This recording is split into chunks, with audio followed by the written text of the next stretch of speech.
Blowpop.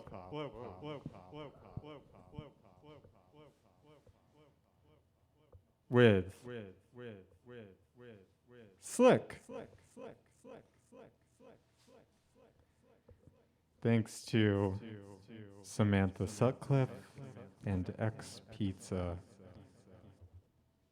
for having us today for Blowpop. So I'm here with Slic. Slic is the avant pop project of Cami D, a committed member of Brooklyn Eviction Defense. One of my favorite. Am I not supposed to say that? Everyone just intros me that way, which is fine. But it's I funny. introed them that way because they're one of my favorite people to talk politics with. Um, they're the bass player for Tobias, ex-bass player, Yeah. Occasionally, I was playing bass. occasional bass player. They've released 3 EPs under the Slick moniker, the most recent of which is Too Real, available for streaming on Bandcamp and Spotify. And Apple Music. Yeah.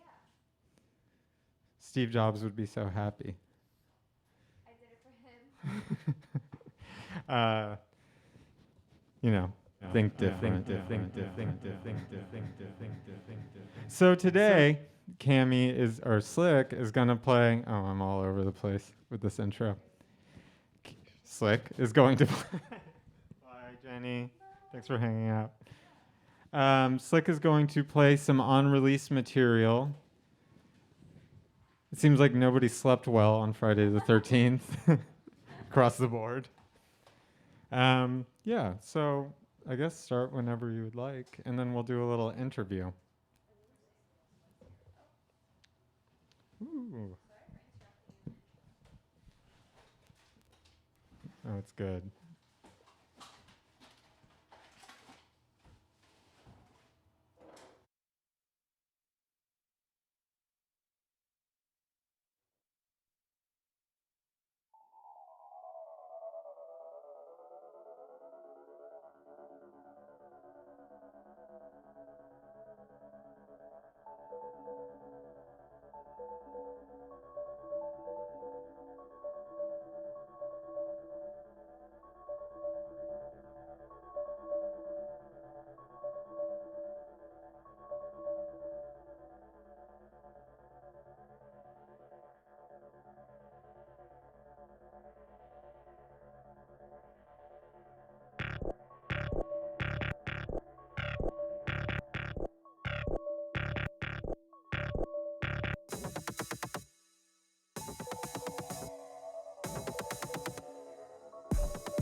Tell me I'm dreaming.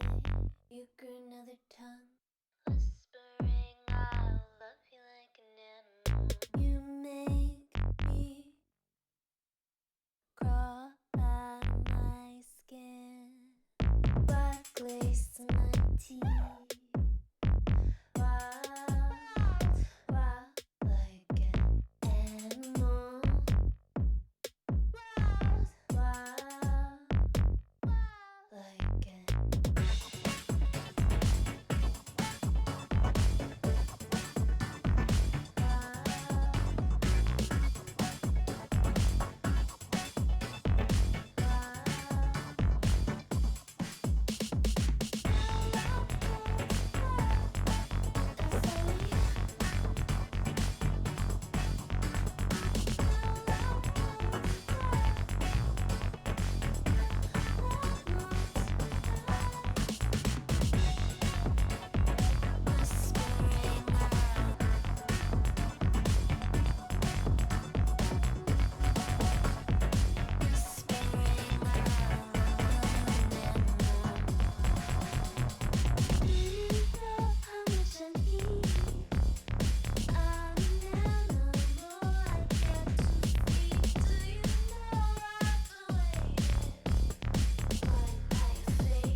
We're talking porn.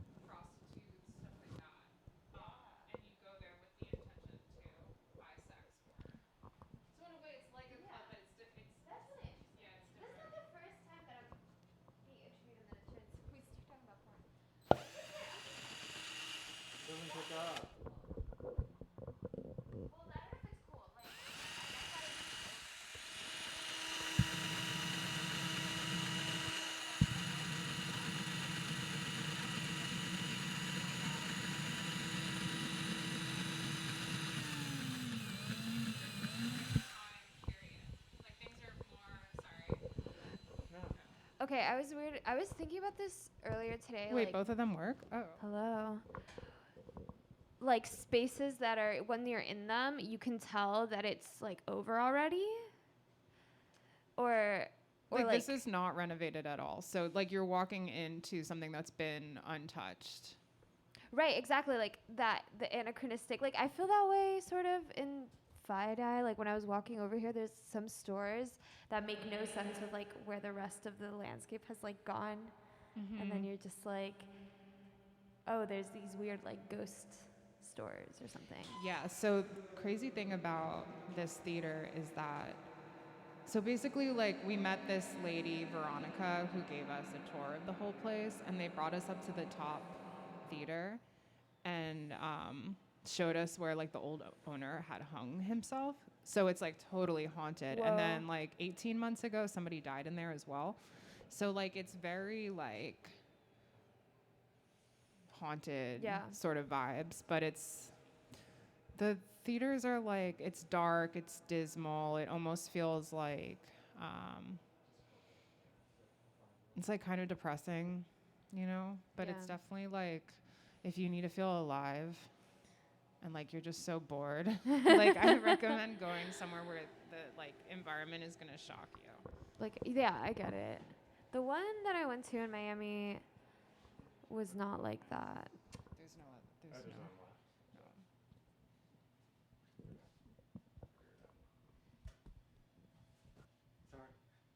Wait, what? Oh, are we? Okay, We're this is just now the talking. interview. Yeah, Times Square Red, Times Square Blue, the book. I like that it talks about how everybody thinks that like the porn theaters got shuttered in what was it, like by the 90s, but it had started like all the way at the beginning of the century. Like it just was this process that kept pushing and pushing it further uptown or further. It was further towards the water. So what had happened was they made it so that you could still have the theaters, but they had to be zoned in this way where they ended up placing all the theaters in areas where there was no subway stations, which meant like it was even more dangerous. So just pushing more and more to the Right. margins. Mm-hmm. But ultimately, like, they wanted to renovate Times Square. But the thing that's like so good about that book is like the contact versus networking stuff. Did you get to that yet? I with haven't the gotten to landlords? that. Okay. He talks a lot about how like in porn theaters, for instance, that's the main argument, that you'll have so many different classes in one room versus like all the rich being with the rich. You know, you can really like get opportunities from just being in a room like that versus like networking, which is like people pay to go network and there's only one star and the star shines and they get all the opportunities. Oh, Versus like being in a grocery store checking out and there's someone behind you that might there might be somebody that works at a design firm and you just met them and you've never met them before, and then you can get that contact that way, if that makes sense. And that's like kind of like the whole point of living in a city, is to have that contact. And then now everything is so, well, I don't know if now, but like I feel this really intensely all the time. Like, ghost stories, Friday the 13th. Like you know before you step into the store that it's like for a certain class of people. Like there's not these open-ended space clubs that way. If we want to talk about nightlife, clubs also feel that way. Like I was at Bossa Nova for the first time since it like reopened, and it was really funny because I hadn't been like out there, and I feel like nowadays is the same. Like they have this like kind of bougie menu with that like typeface that's like the chalk, like artsy chalk writing, and it's just like stuff like that where it's like it's has these aesthetic trappings that are very specific to like maybe 10 years ago, like hip people what they want. Well, I don't know for sure because I don't know what the management is thinking, but Bushwick on like a weekend looks like East Village on a weekend now. Like it's like out of towners, Bridge and Tunnel. And I feel like they might be playing into the like, oh, you are having a night out in Brooklyn of it all if they're doing menus like that. I think it was like this. I think it's just because like Boston was like 12 years old now. They did the marketing maybe like when they opened, and it was this like hip spot. It continues to be hip. This is now Bossa Nova Discourse. When they opened, I was throwing parties at Fitness down the street on Myrtle Avenue, and there was this day where it was like one of the bigger parties that we had thrown. Like 300 people had shown up. It was really like wall-to-wall people. Yeah, back when. And I was doing sound, and somebody came down and said, "There's undercover cops here. There's undercover cops here." And I was like, how do you know? No, there isn't. And then I went upstairs and I looked at these guys and I was like, oh shit, they're undercover cops, because they were like massive like meatheads, and they were both like shaved bald, and one of them was wearing a shirt that said Rockin' Lifestyle on it. And I was like, they were like, you have to go like find out what those people's deal is. So I went, and they were like, oh, I was like, you're making people uncomfortable. Like you have to go because you look like cops, and like, why are you here? They didn't know why they were there. I mean, that was the end of it. They were like, we work for this blog called Rockin' Lifestyle. So they were like, oh, we'll give you Coke if you come out to the car with us, and we'll like prove that we're not undercover cops. And I went on this death march thinking I was going to go to jail for the weekend or something. I didn't know what was going to happen. And I was sitting in their car because I didn't want them at the stupid party. I was protecting the party. Wait, you went in the Yeah, car so I was with them? sitting in the car with them, and the walkie-talkie what were goes. you doing wrong? Like, what the fuck? They just wanted to do blow with me and prove that they weren't cops. But then their walkie-talkie went off like in the car, and it was like, oh, wait, you're not at Bossa Nova's street address. And I was like, that's the wrong party place. You're at the wrong party place on Myrtle. Like, you meant to go to Bossa Nova, I guess. So then I texted John, and I was like, there's these guys here who have walkie-talkies in their car and don't look like they hang out. And how did I get on this story? Sorry. I think we were just talking about how much nightlife sucks. Well, back then, I kind of felt like Bossa was like really welcome because there wasn't stuff like that around, and it was like kind of a magnet for like even cops knew like, oh, this is where like kind of like edgy techno people are going to sell drugs and take drugs. Now it's like bridge and tunnel people that they want to bust. Maybe, I don't know. Oh yeah. Well, my thing is like has always been the music is like it doesn't suck. The music doesn't suck. The music is great. The experience and like everything about it sucks. Yeah. Like the clubs are all small. Everybody's like kind of miserable. There's nowhere to sit or talk to people if you wanted to. Like everyone's like excited for the afters because then they get to be comfy. Yes. Well, also, I don't think that booze and techno go together very well. Like, I think the idea of a neighborhood techno bar is a little hard. Like, if you're not an experienced going to those kinds of parties, you're going out to get drunk. It's not fun to be drunk and listen to techno. I don't know about that.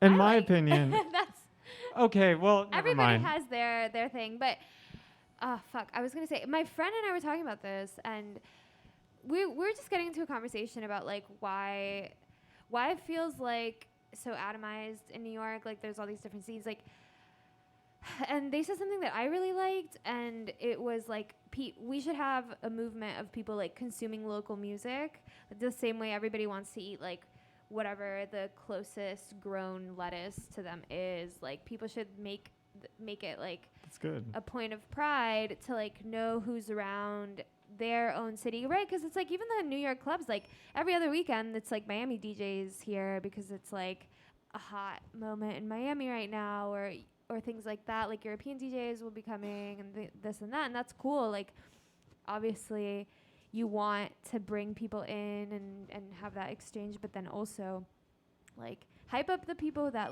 are here too. Yeah, I don't even think that Bossa Nova in particular, like they highlight a lot of local DJs, but I know what you mean as like a broad spectrum. And I think that the culture of appreciation for like hyper local acts has kind of gone downhill. True. But I don't, it's farm to table. Farm to table Farm music. to table music. You threw an event at Honey's recently. How did that come about? Was that your first time booking recently? That was really funny because I got Alice Does Computer Music, got hit up by the booker of Arlene's Grocery. I don't know, I'm just shit talking everything now. But they were like, hey, you're going to play this shit. Like, we have this artist, redacted artist, like, confirmed for, like, December 22nd or something. And we were all like, this was months and months before December, and we were all like, yeah, let's do the show. The show's going to be great. And then, like, about a couple weeks out from the show, I made a group message to all the artists that were supposed to play. And I was like, hey, y'all, like, is the show, let's do the show. So excited. Like, let's promote it. And then the person who was, like, the one that the whole show was revolving around was like, I was not booked for this. Like, I have never heard of this. And the booking person just, like, was name dropping them or, like, using their name in a really convoluted way. It was weird. So so basically the show fell through because everyone felt really weird about how it had gone down, and it's not even... It's a confusing story for me to even tell now, but I wanted to find a home from it. Yeah.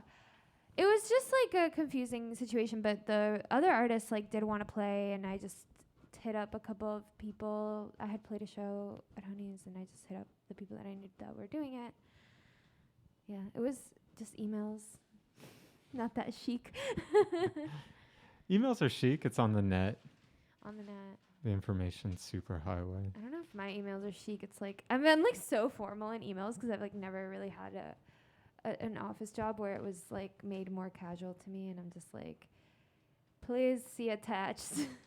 Do you think that atomization in the city, Hmm. you think that it'll be fixed by unifying around hyperlocal musicians? No. No. I don't know. Sam asked, what did I say? I asked Cami, do you think the atomization in the city would be fixed by uniting around hyperlocal musicians? No, because everyone's just like trying to get their little coins to survive. Like that's I don't know. Like just like your neighborhood logistics. That was it kind of would. the Brooklyn that I moved into, but it was very like there was like a lot of like blog culture and like hype Yeah, machine right. stuff attached to it. There's no like infrastructure for it, I think. So the way that I see it is there's these crews that are kind of like up in the air. They don't have like a physical space, so they'll just like have parties at whatever venue. And that's just and so people will yeah, like there's like certain ones like Club Carry, whatever, like certain parties that will like recur and then they won't always be in the same venue, and it's not like the venue it's not like you can always go to this place and know that there's going to be something happening hosted by these people. Like when I played a show out in Boston last year, it had been at this DIY house that had been there for 13 years. So it's like people always knew like this place is run by these people, and like they always put on this show or whatever. And even though the kids like in college every 4 years, like new cycle of kids, the like legend of this house like persisted. It's like I don't think you can really have that if like what's bringing people to the party is something that's like up in the air. Yes. So I think people should have spaces. Like I think all these like empty things should be used. I mean, I think in my experience booking, like I don't really book if I don't have like a devoted space. Like I don't have like a recurring party Right. or anything like that. That makes But sense. there were people, and I think that there are things that people that book can do to like make it so that we had like really eclectic bookings. Like we would have like a house night, there would be like a hardcore night, there would be something artsy, there would be, whatever. But what kept kind of people coming back to like all those things was that if you played with us, we would give you like probably a couple of free drinks and like other kind of like these weird incentives where like if you're broke and you're scared of going out, or you know what I mean? Yeah. Like it's like this way of making it so that even when you have different kinds of nights, you're like kind of, but it takes a second to get to that point because like there's some people that, they say they want eclectic stuff, but the reality of that is like, going to a hardcore show is very different than going to a house show. Yeah. And I don't have the perspective of somebody who's like booking all these shows like or really I don't actually know how booking happens at most clubs or spaces. Yeah, so it's like, just the way that I see it as like a consumer of the thing, it's like, oh, this cool party happened at like Hollow one week, and then it's gonna happen somewhere completely different. It's always like kind of in the same few spaces, same artists, yeah. And so I just think like, yeah. It's a lot of DJs, and the same person. This was a member of Octagon was saying like, there's tons of artists and there's like a big scene for electronic music, but all of it is DJs. Like I could probably count on my hands the like times that I've seen live electronic acts that are doing dance music. So it's all this stuff that I feel like I don't know if people want it. I want it, but I think you've heard me go on this rant before, but the radio hasn't. So yeah, give it to the radio. if you choose a BPM and like a little set of standards, and then you ask all of your musician friends to like be like, okay, 120, double time if you're gonna do fast, reverb on the hi-hats, we want like hissing sounds and R&B. Like if you choose like a set of aesthetic parameters, like one, people will make them, but two, people will also break the rules. Build up a little body of work, and then you have like a really local scene. And I think that part of the issue with only having DJs that are all really eclectic and pulling things from the internet is it's really hard to be like, this party is definitely going to be this mood. This party is definitely going to be this. And like, you definitely wear that to that. I don't go out very much because I'm in my 30s now, but you know, like I often wonder how Bushwick in particular is like a techno neighborhood that has never had a regional sound. Like there isn't a Bushwick sound, and I think like that's something that Well, there's would kind it's of also bring like like a lot of transplants too. Like that's I feel like that's part there's of a high it. turnover rate High as well. turnover.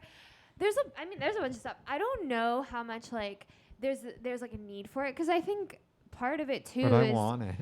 I want better experiences at art experiences. Like live music experiences could be more I just feel like it never feels like good in my body to like be standing or like whatever. Like I wish that we could do shows at like the Russian and Turkish baths. Like just have more stuff going on.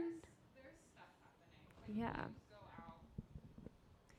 If you like go out of Bushwick or whatever, there's a lot of people that are throwing parties in places that you wouldn't expect. Like our friends at Dirty Magazine, they just did a party in a bathhouse, like around the Oh. corner. And like See, they're gonna that's- start doing more parties in other spaces and That's stuff. the vibe. But I feel like it just like it just comes back to money. You know, it's like Yeah, they're only that's it. they're gonna book acts that can make venues money, and that's basically it. So a lot of people that are like creative and stuff, it's like I think it's good in a way if there are restrictions, because then you can think outside of the box. You're like, how, like that's kind of what we're doing here. And like when the street opens up, like we're gonna have block parties and just like working with what you have, and also like buying your friends' music. Like I deleted Spotify a couple weeks ago because everybody Same. was either like, the people were complaining about Spotify and while simultaneously like posting their like top fives, and I was just like, I'm not using Spotify anymore, and like I'm only listening to people's music that I know. So like right now all I have is 86 Palace on my phone. Do you have the new stuff? Yeah, that's what I have. Yeah, and I have We're 86. Geo Yeah. stuff too. 80 that's funny. Oh, Well, that's 86 the music. thing. Like, you can't fix like any changed of it. these problems because Sorry. it's Because we're not just going to do drone music anymore. We want to be pop superstars. yeah. That's what we want. You just have to like elevate people, and people don't like care about other people, and that's the problem. Like a lot of the work that we're doing at Uncensored is like everyone that's been like disposed and like you know that aren't allowed at places, like we've kind of opened up our doors, and I think a lot of people don't care about others. They just want the album review, and they want to be the star on the front of Right. the magazine. So I 100%. think yeah. And that's why you get, you know, these nights where people just like want to take a video of the DJ or something. And And you like put it online, you tag and I don't them, blame, like- you know, it's like that's where we're at because that's the incentives that we're fed. Like that's like what you're set up to like crave in like sort of like a gamified way. Yeah, exactly. It's like but you don't, it doesn't have to be that way. It really doesn't. And you don't need that much stuff to like the show that I threw on the rooftop, like that I put together, I wanted to have a show in like a non-traditional venue because I was just like tired of playing DIY spaces, and I wanted it, I like specifically was like, whose music do I really want to hear? Like how much can I pay them, and like how much do I have to sell the stupid beers for so that it can kind of like break even? And I There that's is a worthwhile. burnout on DIY spaces. Yeah, but I think the thing is, it's just well, the issue to me is that they like, the cycle is so set. Like you like break a kind of unused piece of real estate, you trash it, it's like destroyed, and then it's over in 2 years. Yeah, Well, yeah. that's the but other and thing that's too, like, it's- why I'm not trash against that. things, like- yeah, I'm not against it in terms of like Taz's or whatever the Hakeem Bey concept. Like, I'm not like anti that, but again, why trash it? Yeah, why trash things? Like you should build something really special and really precious and like keep it going and nurture it and not trash things.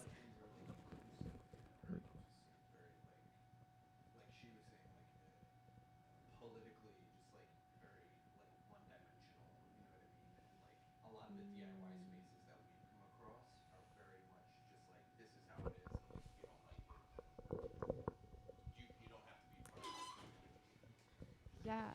Oh, that was what we were talking about too. Like I was saying that there's just like all of the like spaces also kind of can have this like anybody can come in, use the space, vacate it or whatever because it's there's no like not that it has to have a mission statement, but like an understanding of like what like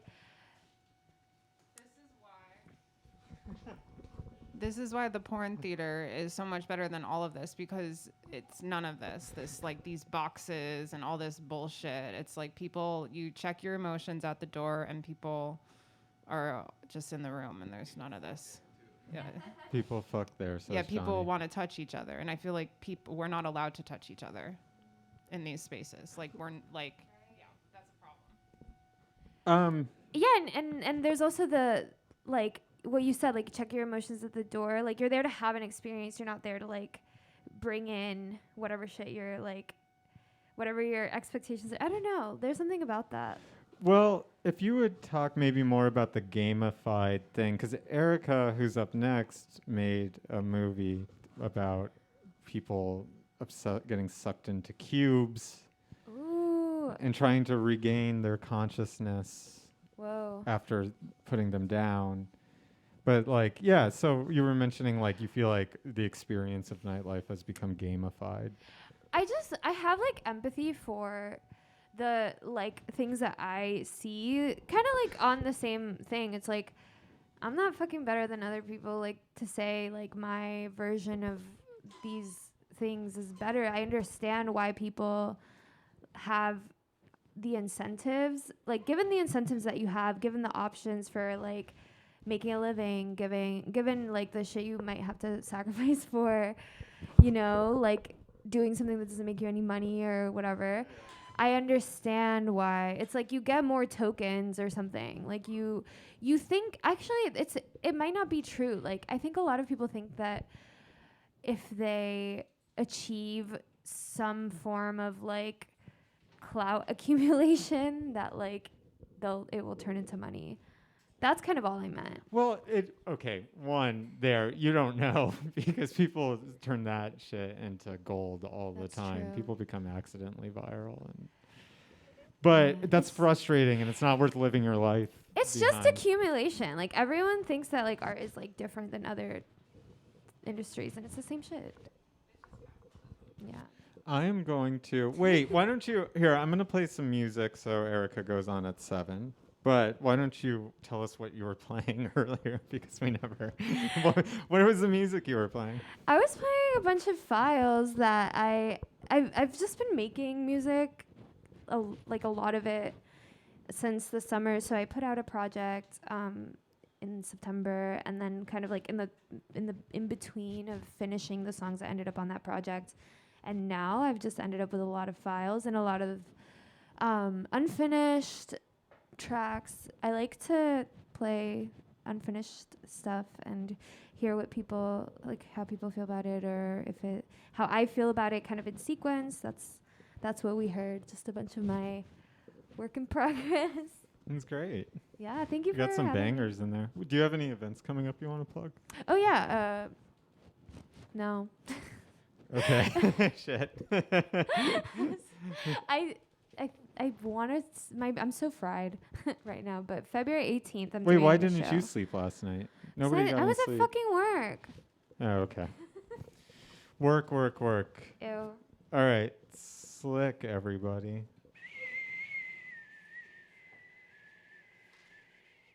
Yeah? Nice. Shout outs to our YouTube viewer.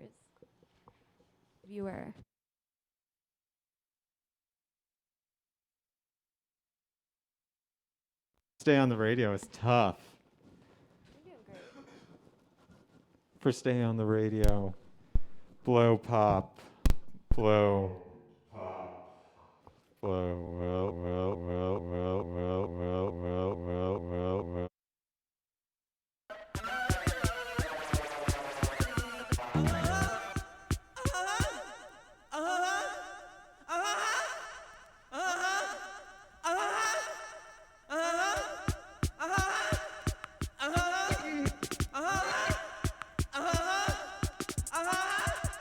I'm in love.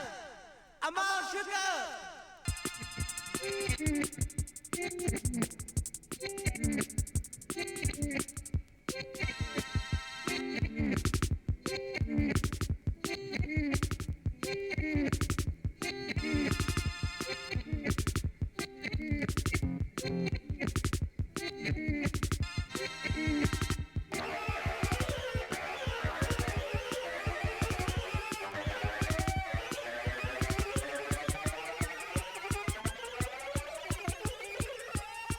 I'm in love.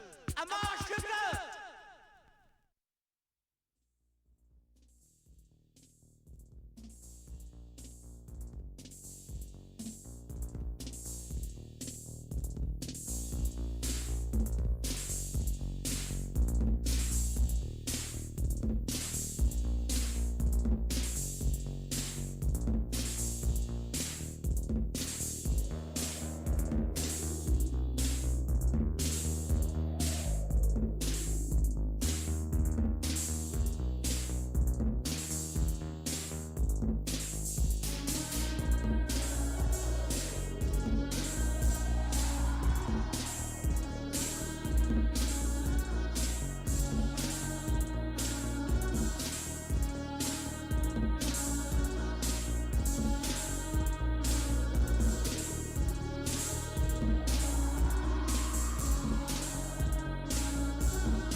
Okay, thank you, Slick.